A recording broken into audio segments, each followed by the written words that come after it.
Kamusta mga kabasketballista? Panalo ang Australia kontra sa Spain 92-80. Top performer si Jack Landale ng Australia matapos sumakot ng 20 points, 9 rebounds, 5 assists. Nagtala naman ng 27 points, 5 rebounds, 2 steals si Santi Aldama para sa Spain. Tinambakan naman ng Germany ang Japan 97-77. Pinangunahan ni Franz Wagner ang Germany sa likod ng kanyang 22 points, 6 rebounds. Nakapag-ambag naman ng 20 points, 10 rebounds si Rui Hachimura para sa Japan. Wagi naman ng France kontra sa Brazil 78-66. Humakot ng 19 points, 9 rebounds, 4 steals, 3 blocks si Victor Wembanyama para sa France. Habang nagtala ng 14 points, 6 rebounds si Cristiano Felicio ng Brazil. Tinalo naman ng Canada ang Greece 86-79. Top performer si RJ Barrett ng Canada matapos nagtala ng 23 points, 4 rebounds, 3 assists.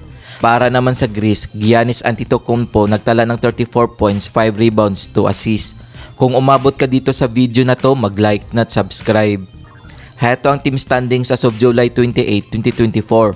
Para sa Group A, Australia 1 win 0 loss, Canada 1 win 0 loss, Greece 0 win 1 loss, Spain 0 win 1 loss. Sa Group B naman, Germany 1 win 0 loss, France 1 win 0 loss, Brazil 0 win 1 loss, Japan 0 win 1 loss. Para naman sa Group C, Serbia, South Sudan, Puerto Rico, USA. Kung bago ka pa lamang sa channel na to, mag-like na at subscribe. Heto ang mga laro ngayong July 28, 2024.